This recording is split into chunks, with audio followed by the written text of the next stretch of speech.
It's really about leather. And leather comes from hide. So on the left chart there, we have some statistics from the Ministry of Livestock around how many cows do we have, how many goats do we have, how many sheep and cattle do we have. So in the leather industry, in terms of footwear, 90% of what we consume is really from cows. So you will notice that this is from 2015, and those numbers obviously have changed, but we had a herd of 17.5 million cows in the country.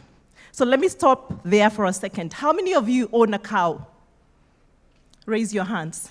You do, right? So we had 17.5 million cows, but out of that, only 2.6 million hides were produced. Only 2.6 million. That's a 10% conversion. So what happened to the 90%? I understand from the Ministry of Livestock that that number has kind of improved, but 75% of our hide is going to waste. So we stop there for a second. Let's talk about the global market. The leather industry is $100 billion globally. 50% of that is footwear. So let's come closer home to Africa. From an Africa perspective, believe it or not, Africa holds 20% of the entire livestock globally. 20% of livestock in the world is in Africa. That's 1 out of 5. Closer home, you'll not believe this, but Kenya is top 3 in Africa in terms of holding of livestock. This is after Botswana and Ethiopia. Guys, we are number 3 in Africa in terms of livestock production. And when we think about all of us in terms of our intent with the cows that we have at home, it's either for milk or for meat. Nobody thinks about the hide. We do everything that it takes to ensure they have all the nutrients, the salt, the protein, to produce sufficient yield in milk and to produce the best quality meat. But hide is an afterthought. Therein lies the opportunity. Now, let's talk about what's the current state in terms of value addition proposition. So currently, as we speak, in terms of finished goods, as an industry, we only produce 4 million pairs of shoes. Only 4 million pairs of leather shoes. Let's look around the room. 95 of all the men in this room are wearing leather shoes. We have a population of 55 million people. You can do the math about what the proportion of men and women will be, because primarily most of the leather is produced for a couple of different categories. One is for men's dress shoes, men's casual shoes. You have school shoes. We have a population of 16 million school-going kids. And their sizes change every 6 months or every year, depending on how big they are, pre-prep, primary, or secondary. So we have 16 million school-going kids who are only consuming a fraction of the 4 million pairs of shoes that I talked about.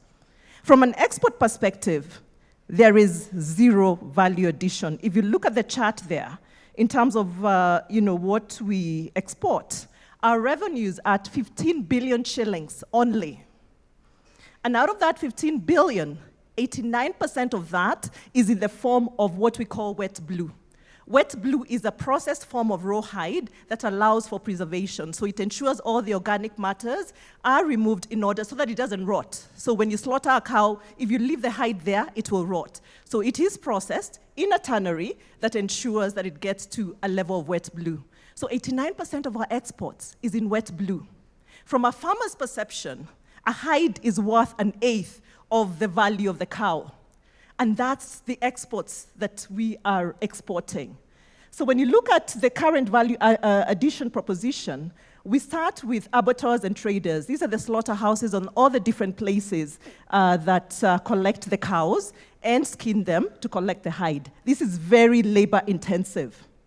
The capital intensity comes in tanning. We currently have about 5 major tanners in the country. Only 5 who are able to process the wet blue into finished leather. After that, we have the manufacturing. This is labor intensive. Yeah?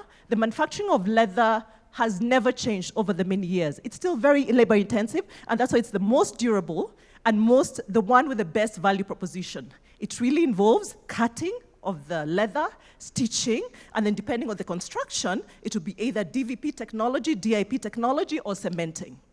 So, right now, the opportunity that we have sitting with us, besides mopping up all the cows that we have, is to fulfill the local market needs as I've established.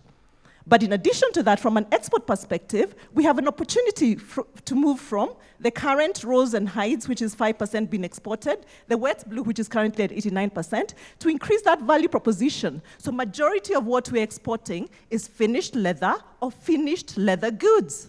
And finished leather goods go beyond footwear.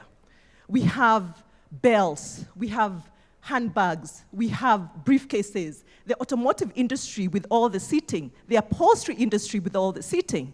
And we're in a really good proposition because from a competitive perspective, we have the supply. From a global perspective, the current trends are such that when you go to China, North America, South America, the trends are, in terms of the tanneries, they're becoming very stringent in terms of sustainability and the capital investment required to operate a tannery. So they are looking for places like ourselves to come and invest.